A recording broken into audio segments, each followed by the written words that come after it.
전진해오다 그의 강한 승리의 군대 그의 영혼 찬란하게 비치네 찬양과 새 승리의 노래 주 찬양 승리의 찬양 누가 당하소야 주님의 군대 우리 대장 되신 구주 예수 나 주님의 뒤따르며 누가 당하소야 주님의 군대 대장 되신 우리 대장 되신 구주 예수 나 주님의 뒤따르며 누가 당하소야 주님의 군대 성경 말씀은 에스겔 37장 1절에서 10절 그리고 14절입니다. 여호와께서 본능으로 내게 임재하시고 그의 영으로 나를 데리고 가서 골짜기 가운데 두셨는데 거기 뼈가 가득하더라. 나를 그 뼈 사방으로 지나가게 하시기로 본즉 그 골짜기 지면에 뼈가 심이 많고 아주 말랐더라. 그가 내게 이르시되 인자야 이 뼈들이 능히 살 수 있겠느냐 하시기로 내가 대답하되 주 여호와여 주께서 아시나이다. 또 내게 이르시되 너는 이 모든 뼈에게 대언하여 이르기를 너희 마른 뼈들아 여호와의 말씀을 들을지어다. 주 여호와께서 이 뼈들에게 이같이 말씀하시기를 내가 생기를 너희에게 드러나게 하리니 너희가 살아나리라. 너희 위에 힘줄을 두고 살을 입히고 가죽으로 덮고 너희 속에 생기를 넣으리니 너희가 살아나리라. 또 내가 여호와인 줄 너희가 알리라 하셨다 하라. 이에 내가 명령을 따라 대언하니 대언할 때 소리가 나고 움직이며 이 뼈 저 뼈가 들어맞아 뼈들이 서로 연결되더라. 내가 또 보니 그 뼈에 힘줄이 생기고 살이 오르며 그 위에 가죽이 덮이나 그 속에 생기는 없더라. 또 내게 이르시되 인자야 너는 생기를 향하여 대언하라. 생기에게 대언하여 이르기를 주 여호와께서 이같이 말씀하시기를 생기야 사방에서부터 와서 이 죽음을 당한 자에게 불어서 살아나게 하라 하셨다 하라. 이에 내가 그 명령대로 대언하였더니 생기가 그들에게 들어가매 그들이 곧 살아나서 일어나서는 극히 큰 군대더라. 14절입니다. 내가 또 내 영을 너희 속에 두어 너희가 살아나게 하고 내가 또 너희를 너희 고국 땅에 두리니 나 여호와가 이 일을 말하고 이룬 줄을 너희가 알리라. 여호와의 말씀이니라. 아멘.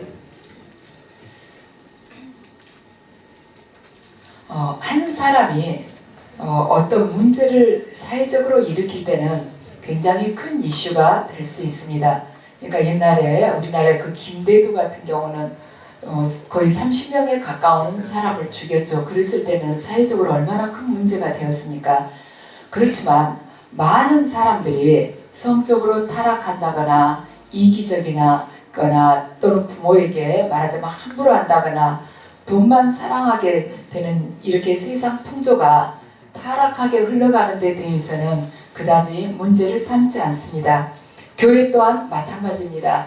한 성도가 어떤 교회에 방화를 해서 교회 건물의 일부가 탔다면 그건 굉장히 문제가 된다고들 이야기를 합니다.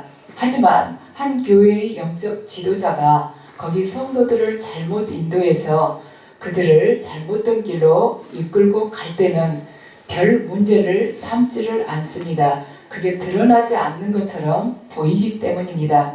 그렇지만 교회의 본래 목적은 머리이신 예수 그리스도의 통치를 받아서 그분의 거룩한 뜻이 말하자면 이루어지도록 성도들 각자가 증인되는 삶을 살아서 살아계신 그분을 이 세상에 들어가내는 것이 바로 교회의 본래의 목적입니다. 그런데 요즘 교회들은 정반대입니다. 하나님의 임재나 살아계심은 감추고 세상 사람들에게 우리 교회가 가장 사랑과 인정이 넘치는 교회라고 그들을 말하자면 유인을 하고 있습니다. 그러니까 그렇게 함으로 해서 말하자면 이 교회의 각 개개인이 열린 사람들이라고 인정을 받고 싶어 하는 것이죠. 하지만 주님께서는 이 시대의 교회는 영적으로 죽은 것이나 다름없다고 우려하고 계십니다. 현대사회는 물질적으로는 풍요롭고 넘쳐나고 있지만은 영적으로는 마른 뼈처럼 죽어가고 있습니다. 주님께서 저에게 보여주셨던 환신은 지구에 대해서는 한번 어떻게 보여주셨냐면 이 우주 위로 높이 이렇게 영을 끌어올려서 이제 올라오게끔 해서 이렇게 우주에서 그러니까 저 하늘 저 우주에서 이 지구를 내려다보게끔 해주신 적이 있습니다. 근데 지구를 보니 우리가 보통 인공위성이나 이렇게 해가지고 촬영해서 볼 때는 지구가 푸른 구슬처럼 아주 아름다운 별이라고들 하지만 영적으로 봤을 때는 깜깜한 밤처럼 어둡고 그 어둠 사이로 가물가물 금방이라도 꺼져버릴 것처럼 빛이 새어나고 있었습니다. 그렇다면 교회는 어떻게 보였겠는가? 얼마 전에 우리 충주에서 계시를 받았었죠. 이 시대의 교회가 어떠한가? 교회 건물을 위에 서 있는 그 십자가 위에는 그 교회의 지도자가 서 있고 말하자면 예수님은 교회 밖의 하늘에서 이렇게 얼굴을 드러내고 계셨습니다. 그러니까 저 허공에 하늘에 이렇게 떠 계시는 것입니다. 그러니까 우리들 그러죠. 하늘에 계신 우리 아버지 그러죠. 그러니까 교회의 지도자들을 대부분이 지금 말하자면 하나님의 자리를 차지하고 있고 하나님은 하늘에 계신 아버지로만 생각을 한다는 것입니다. 그러니까 교회 안에 주인으로 모시고 있지 않다고 주님은 보고 계십니다. 그럼 세상에 대해서는 어떠한가? 옛날에 비해서는 더 많은 것을 배우고 즐기고 소유하고 과학기술이나 의학, 말하자면 의술은 훨씬 더 발달됐습니다. 그렇지만 주님께서 보시기에는 대부분의 사람들이 이걸 환시로 보여주신 것입니다. 아주 무더운 날 우리가 여름에 그 해수욕장 가면 수많은 사람들이 그 바닷가로 이렇게 뛰어 들어가죠. 학생들 말하자면 버스에서나 막 많이 내려오면 바닷가를 한꺼번에 막 첨벙첨벙 들어가지 않습니까? 근데 여러분들 그 바다가 푸른 바다라고 생각하지 마시고 불바다라고 생각을 하면서 이렇게 상상을 해보세요. 세상 사람들은 물론이고 교회에 다닌다는 크리스천들도 그 불바다 속으로 지금 들어가고 있다.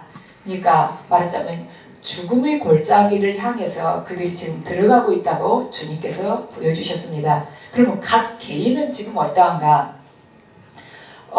이렇게 기도 중에 본 것인데 까매가지고 쪼글쪼글한 그 씨앗 있죠. 말라 비틀어져가지고 그냥 이렇게 쓰레기통에서나 주워내온 그런 씨앗 같은 거 그걸 보여주셨습니다. 그러니까 영적으로는 죽은 것처럼 말라 비틀어져서 생명이 없는 것처럼 보였습니다. 그러니까 각 개인의 영적인 상태가 현재 이렇다는 것입니다.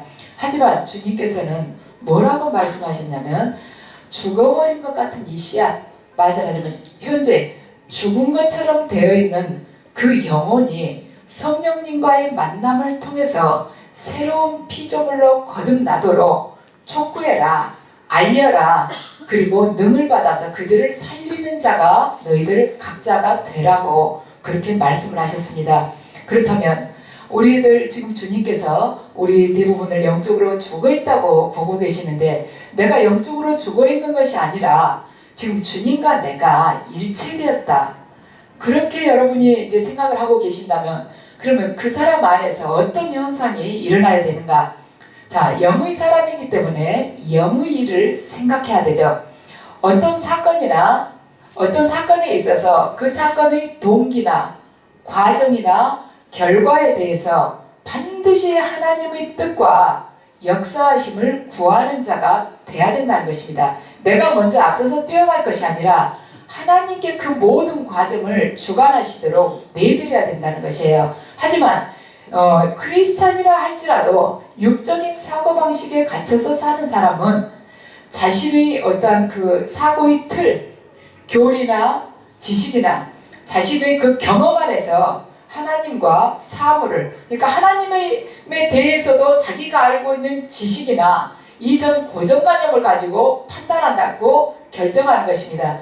그러므로 아무리 놀라운 하나님의 은혜를 체험한다 할지라도 그 가치를 깨닫지 못하게 됩니다. 말하자면 사람의 영혼이 깨끗하고 밝지 못한다면 하나님의 모습 또한 더러운 망원경 렌즈를 통해서 본 달 그러니까 망원경 렌즈가 지저분한데 그 망원경으로 달을 볼 때 어떻게 보이겠습니까? 달 모양이 정확하게 보일 리가 없죠. 그래서 우리의 영혼이 깨끗하지 않다면 하나님의 모습 또한 굴곡되고 말하자면 온전하게 우리가 알 수가 없다는 것입니다. 이건 이제 C.S. 루이스 책에 나온 이야기인데 푸시라는 고양이가 있었어요. 이 고양이가 영국 런던에 방문하게 됐습니다. 거기 여행을 떠났어요. 그래서 이제 가서 구경 잘하고 돌아왔습니다. 그러니까 루이스가 런던을 방문한 그 푸시, 그 고양이에게 물어봤습니다. 아주 당당하게 자기 개나리 고짐을 탁 치고 들어오는 거예요. 푸시야, 너 지금 어딜 갔다 오니? 그러니까 이 푸시가 저는 영국 여왕을 만나고 오는 길입니다. 그래서 런던을 갔다 오는 길입니다. 그랬어요. 그러니까 루이스가 푸시야, 너는 그러면 런던에 가서 무엇을 보았니? 그러니까 저는 여왕의 의자 밑에 있는 생쥐를 보았습니다. 푸시가 이야기를 했습니다. 그러니까 이 고양이는 그 크고 아름다운 런던의 왕궁에 가서 엘리자베스 여왕이나 아니면 찬란한 궁궐 안을 본 것이 아니라 여왕 의자 밑에서 숨어 기어다니면서 뭐 먹을 것 없나 찾으러 다닌 그 쥐를 본 것이에요. 생쥐를. 그래서 사람들은 다른 사람이나 어떤 일의 상황에 대해서 판단을 할 때 그 내면이나 전체적인 진실을 보고 판단을 하는 것이 아니라 자기가 관심을 가진 그 부분만 보고 판단을 한다는 것입니다. 그 사람 내면에 이 악한 성향이 있기 때문에 단점이나 어두운 면을 그걸 끄집어낸다는 거예요. 그 들춰내서 꼭 남한테 알리기를 좋아한다는 것이죠. 영적인 면도 마찬가지입니다. 성령님의 역사가 놀랍게 펼쳐지면서 옆에서는 막 뒹굴고 울고 그래도 어찌할 바를 모른다 할지라도 본인이 거부할 경우 왜 이렇게 불은 어둡나, 왜 이렇게 찬양을 시끄럽게 하는지, 그리고 왜 저렇게 풀풀 뛰고 저러는지, 지각 없이 왜 저러나, 그걸 쳐다보면서 고요하고 경건했으면 좋겠다 하고 이렇게 생각할 때는 절대 성령님의 역사를 제대로 볼 수가 없습니다. 그럴 때는 이미 닫혀진 이 세계에 본인이 스스로가 가둬놓은 것이나 마찬가지입니다. 그러니까 그런 경우는 영국 런던에 가서 말하자면 궁궐에 가가지고도 생쥐 한 마리 보고 온 거하고 똑같은 거예요. 그래서 내가 가지고 있는 그 인간적인 그 사고방식, 편견에 갇혀있는 그 좁은 그 사고방식을 가지고 무한한 하나님을 절대로 판단하려고 해서는 안 될 것입니다.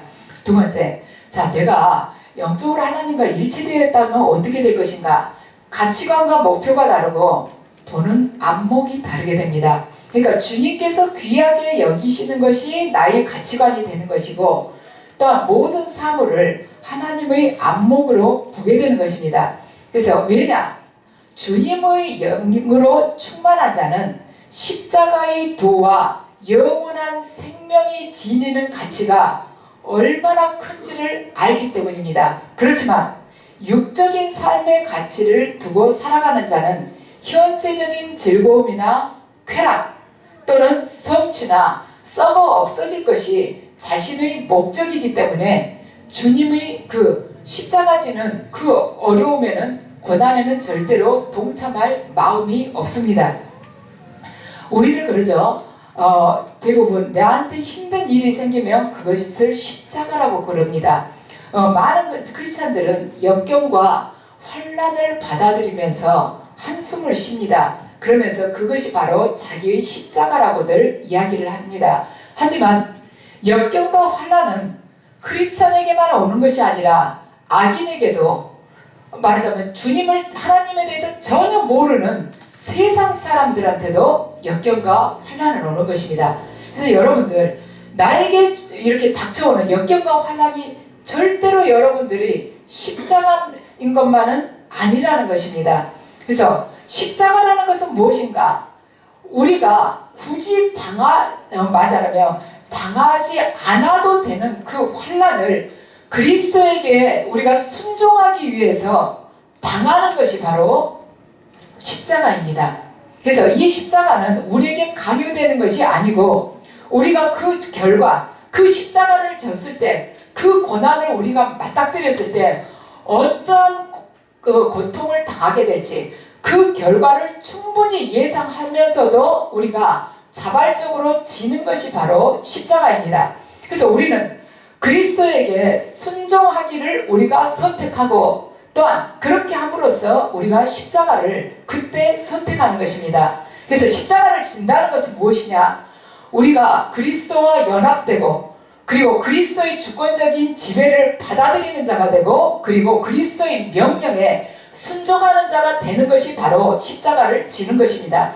그래서 이렇게 하는 것이 바로 신령한 사람입니다. 그래서 우리들 내게 다가오는 어떠한 역경, 정말로 피하고 싶은 이 고난, 이것이 결코 십자가만은 아니라는 것입니다. 내가 주님 앞에서 죄된 삶을 살아갔다거나 아니면 나의 부모나 그 윗대에서 잘못된 삶을 삶으로 해서 내가 어쩌면 그 대가를 치르는 말하자면 그 지점에 와 있는지도 모릅니다. 십자가라는 것은 주님과 연합되면서 말하자면 하나님께 내 의지를 굴복시키면서 그분이 명령에 기꺼이 따르면서 이 고통을 통해서 어떤 결과가 오리라는 것을 알면서도 그분께 나의 이 목숨 자체를 내드리는 것이 바로 십자가입니다. 자, 세 번째, 요한복음 15장 4절에서 5절입니다. 가지가 포도나무에 붙어있지 아니하면 스스로 열매를 맺을 수 없음같이 너희도 내 안에 있지 아니하면 그러하리라. 나는 포도나무요 너희는 가지라. 그가 내 안에 내가 그 안에 거하면 사람이 열매를 많이 맺나니 나를 떠나서는 너희가 아무것도 할 수 없음이라. 자, 주님께 붙어있게 되면 반드시 그 진액을 빨아들이면서 그분의 유전인자 DNA를 우리가 말하자면 우리 몸에 담게 되면서 닮아간다는 것이죠. 자녀가 부모의 모습을 외적인 것만 보고도 알죠. 우리 그대로 닮죠. 그래서 어쩔 때 너무 닮았으면 우리가 붕어빵 같다고 하지 않습니까? 자녀가 부모의 모습을 담듯 그리스도와 연합한 자는 반드시 그리스도를 닮게 되어 있습니다. 그러면 그분께서는 포도나무이심으로 열매를 맺게 되는데 우리가 그분에게 이렇게 붙어있으면 열매를 맺는데 무슨 열매를 맺느냐? 사과도 아니고 말하자면 딸기도 아니고 포도를 맺어야 된다는 것입니다. 포도나무에 붙어있으면 포도를 맺어야 된다는 것이에요. 그럼 그 열매가 무엇이 있느냐? 열매가 두 가지죠. 내적인 열매가 있고 외적인 열매가 있습니다. 자, 내적인 열매는 우리가 갈라디아서 5장을 보면 나옵니다. 성령의 그 9가지 열매이죠. 그렇다면 외적인 열매는 무엇이겠는가? 고린도전서 12장 은사적인 열매를 맺게 됩니다. 자, 성령의 9가지 열매라면 사랑, 희락, 화평, 오래 참음, 자비, 양선, 충성, 온유, 절제이죠. 그렇다면 고린도전서 12장에 나오는 은사, 그 9가지 은사가 있죠. 그러한 은사가 우리를 통해서 나온다는 것이에요. 그래서 우리가 주님과 온전하게 연합이 돼서 그 포도나무에 잘 붙어 있으면서 그분의 진액을 우리가 가감없이 빨아들인 자가 된다면 이러한 열매들이 우리를 통해서 맺게 해주신다는 것입니다. 그래야 해서 우리가 주님의 말하자면 음성을 듣고 그분의 뜻에 순종하면서 그분의 발자취 하나하나를 그림자처럼 따라가는 자가 된다는 것입니다. 그래서 그렇지만 우리가 어때요? 그 진액을 제대로 받지 못하고 세상을 바라볼 때는 어떻게 됩니까? 우리가 영이 열렸다 할지라도 치유 능력이 온전하게 나가지 않고 또한 계시를 받는 사람이라 할지라도 계시가 잘못하면 흐려지게 됩니다. 그래서 이것은 뭔가 주님과의 관계에 문제가 있다는 것이죠. 그래서 이 모든 것들은 성령님과의 인격적인 만남이 없이는 불가능한 것입니다.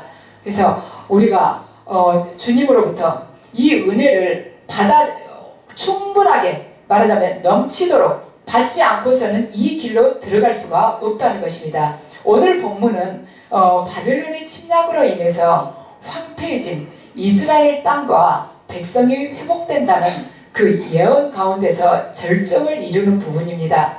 이스라엘 백성들이 주님께 순종하지 않아서 바벨론의 포로로 70년간을 살게 되죠. 그러면서 다시 돌아오게 된다는 것을 지금 주님께서 에스겔 선지자를 통해서 알리고 계십니다. 그런데 지금 34장, 35장, 36장에서는 외형적인 회복에 대해서 알리고 계시는데 지금 여기에서는 한 걸음 더 나아가서 그분께서 이스라엘의 영적인 회복을 지금 알려주고 계십니다. 하나님께서는 에스겔 선지자에게 권능으로 임재하시고 또한 그분의 말씀을 그에게 전하시면서 당신의 영으로 말하자면 에스겔 선지자를 인도하셨습니다. 그래서 하나님의 명령에 따라서 그가 대언을 하니 어떻게 됐어요? 마른 뼈에 힘줄이 돋고 또한 살이 오르게 됐죠. 그리고 생기가 들어가서 살아나게 됐습니다. 자, 본문은 이스라엘이 회복되는 방법은 뭐였었냐면 지금 본문에가 그거 세 가지가 다 나와 있습니다. 하나님의 말씀과 그 말씀에 대한 순종, 그리고 하나님의 능력으로, 그리고 마지막으로 하나님의 생기로 인함이라고 증거하고 있습니다. 그래서 이스라엘 회복의 이 예언은 역사 가운데서 그대로 말하자면 실현되면서 신실하신 하나님을 입증했습니다. 그리고 하나님께서는 그것만 말하자면 이스라엘을 영적으로 회복시켜 주시는데 그치지 않고 그 줄기를 통해서 당신의 아들을 이 세상에 보내셔서 말하자면 구속을 해주셨습니다. 죄로 물든 우리들을 당신과의 온전한 관계로 다시 회복을 시켜주셨습니다. 그래서 여러분들이 지금은 여러분들의 생명력이 지금 마른 뼈가 아닌가, 말하자면 여러분들이 지금 온통 생명력을 잃어버린, 정말 포기하고 싶고 지금 마지막 말하자면 사망의 골짜기가 코앞에 보이는 것만 같고 한없는 나락으로 빠져들어간 것 같지는 않은가, 또한 더 이상 이제 회생 가능성이 없어 보이는 환경이나 병마로 인해서 여러분들이 소망을 잃은 것은 아닙니까? 그렇지만 하나님께서는 우리들이 당신을 간절하게 사모할 때 당신의 말씀과 지금 이스라엘을 회복시켜 주시듯 당신의 말씀과 당신의 권능과 당신의 생기를 통해서 마른 뼈에 불과한 우리들을 다시 소생시켜서 강한 군대로 우리들을 만드실 것입니다.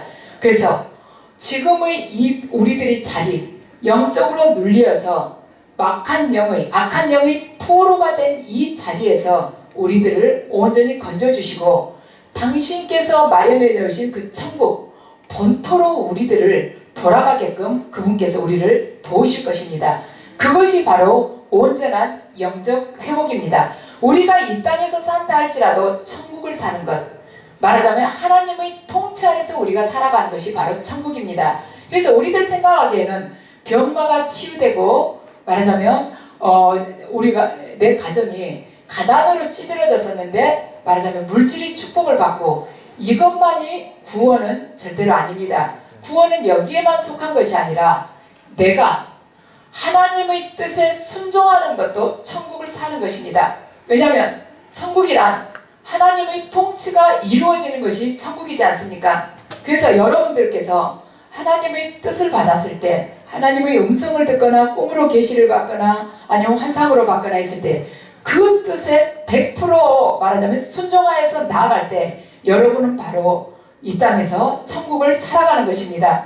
그래서 소생의 가능성이 전혀 없었던 마른 뼈들을 살리신 생명의 구원이신 분, 생명의 근원이신 분이죠.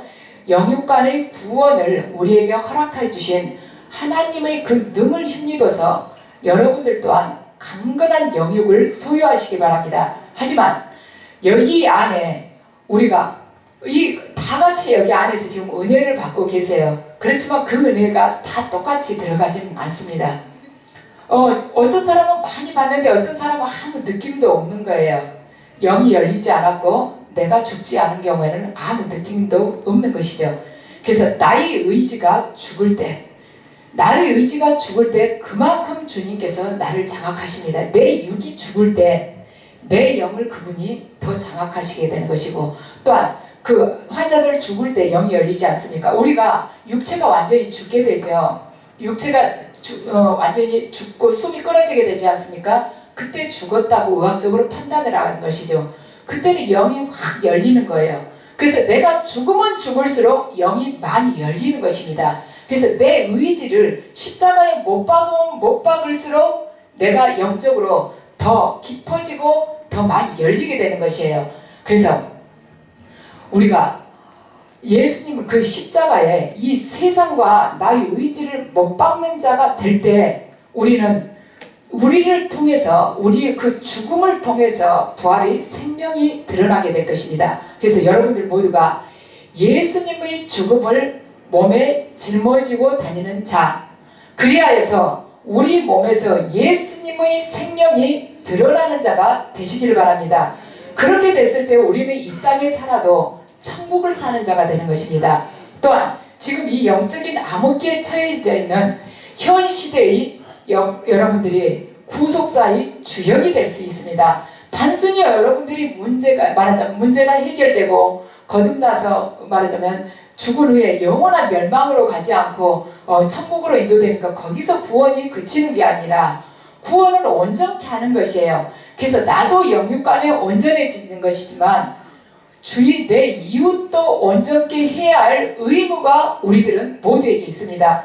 그래서 여러분들이 그들을 구속하는데 돕는 자가 되시기 바랍니다. 그래서 여러분들의 이웃을 천국으로 초대하는 자, 그래야 해서 나도 살지만 그들을 반드시 살리는 자가 되어서 여러분들 이 시대의 등불이 되시기 바랍니다. 수고하셨습니다. 거룩하신 주 앞에 찬양 드리며. 안녕하세요. 저는 성령영성교회 박주명입니다.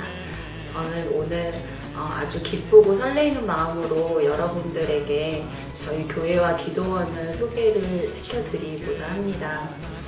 지금 아마 이 영상을 보고 계시는 분들 중에서 분명히 저희 교회나 기도원을 통해서 하나님께서 직접 만나주시고 또 그 삶을 완전히 변화시켜 주시려고 예비해 두신 분들이 있을 거라고 생각을 합니다. 하나님을 믿는다고 하면서도 삶의 기쁨이 없고 또 항상 영적으로 갈급함을 느끼신다면 저희 교회에 오시면은 하나님께서 저희를 위해서 예비해 두신 길을 알 수가 있고 또 하나님이 주시는 위로를 아주 풍성하게 받을 수가 있습니다. 지금 하나님이 부르시는 음성을 마음으로 들으신다면은 저희 교회나 기도원을 꼭 한번 방문해 보세요. 거룩하신 주 앞에 찬양 드리며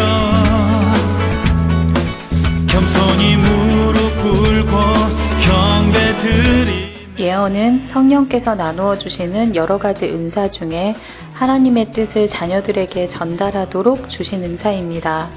예언 사역자는 교회의 덕을 세우는 데 쓰임을 받습니다. 사랑하는 딸아, 네가 한없이 내 앞에 달려오는 모습이 아름답구나. 모든 것을 느끼게 될 것이다. 새로운 세계가 열리게 될 것이다. 그동안에 막연하게 바라보던 세상이 아니라 이제 나와 동행하고 내 나라를 온전히 전하는, 생명을 전하는 그 자가 될 것이다. 네 안에 오늘 가득히 생명을 품노라. 이런 예언 사역을 통해서 성도들은 우리 삶을 섬세하게 돌아보시는 하나님의 사랑뿐 아니라 우리 삶의 걸음마다 늘 인도하시고 또 동행하시는 하나님의 은혜를 체험합니다. 각종 인터넷 포털 사이트에 검색어에 성령, 은사, 예언 이런 검색어로 검색을 하게 되었고요. 서모세 목사님께서 그 말씀하신 동영상을 보게 되었고요. 동영상을 보면서 제가 느낀 것은 이곳에 일어나는 각종 주님의 강력한 임재와 기름 부음을 보고 깜짝 놀랐습니다. 이곳은 치유, 예언, 통변, 각종 기름 부음이 일어나는 정말 주님이 살아계시고 주님의 뜻을 전하는 그런 곳이 알게 되었어요. 그래서 충주 기도원을 가게 되었죠. 목사님께서 저에게 하시는 예언을 듣게 되었습니다. 근데 저는 제가 평상시에 부르짖고 했던 그런 기도 제목이 제 예언을 할 때 통변을 통해서 나왔습니다. 저는 그 말씀을 듣고 어떻게 제 마음속에 했던 기도가 그렇게 통변에 나올 수 있을까 해서 깜짝 놀랐고 눈물을 흘리지 않을 수 없었습니다. 그래서 결심을 하게 되었지요. 바로 이곳이다. 그래서 저는 이곳에 4개월 동안 정말 주님의 뜻을 구하기를 원했고 눈물로 부르짖으면서 기도했습니다. 지금은 제가 묶였던 그런 문제들이 하나씩 풀려나고 있어서 정말 주님께 너무 감사드리고요. 여러분께도 우리 성령의 음성을 꼭 오시기를 강력히 추천드립니다.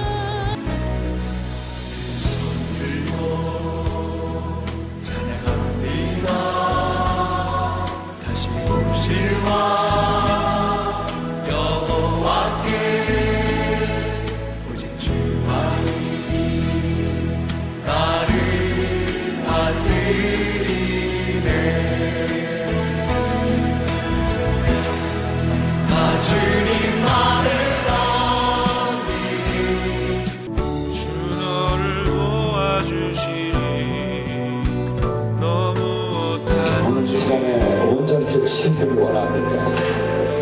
온전히 치유되기 원합니다. 사실이 풀리기 원합니다. 아버지 지금 풀리시게 하시옵소서. 어둠의 영들은 지금 이 시간 이 딸의 몸에서 분리될지어다. 예수님 권세로 선포한다. 예수님 권세로 선포한다. 나와 약한 변심하기야. 예수님 권세로 선포한다. 나와. 저희 교회에서는 다양한 사역이 이루어지고 있는데요. 그 중에서 또 특징적인 사역이 예언 사역과 치유 사역입니다. 초대교회에서 이런 사역을 행했던 것처럼 저희 교회에서도 예수님의 뜻을 따라서 억눌린 자를 해방하고 또 낙심한 자를 권면하기 위해서 이런 사역들을 행하고 있습니다.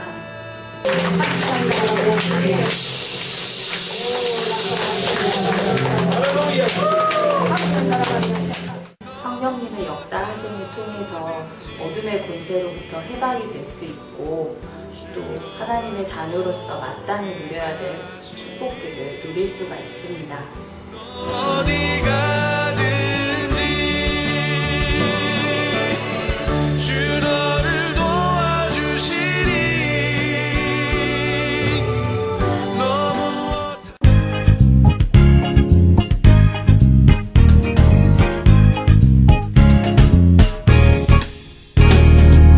무엇이 행복이냐 묻는다면 당신은 무엇라고 말할래요?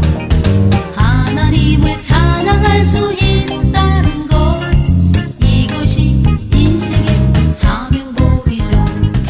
성령님께서 임재하시는 이곳에서 기도 훈련을 받고 영이 조금씩 열려가고 새로운 영적 체험을 겪어가면서 그런 과정 속에서 믿음이 점차적으로 성장하고 성경의 말씀들이 머리가 아닌 가슴으로 더 깊게 깨달아가고 있습니다. 성령님의 강력한 역사가 있고 주님 앞에서 온전히 순종하는 삶을 살고 계시는 목사님과 원장님이 계시고 또한 깨끗하고 투명하게 운영되고 있는 이곳 성령 영성 기도원으로 영적으로 갈급한 주님의 많은 자녀분들이 인도받고 주님의 은혜 속에서 묶임이 풀리고 축복받는 삶을 사시게 되기를 진심으로 원합니다.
사랑합니다. 주 사랑합니다. 주 사랑합니다. 주를 사랑합니다.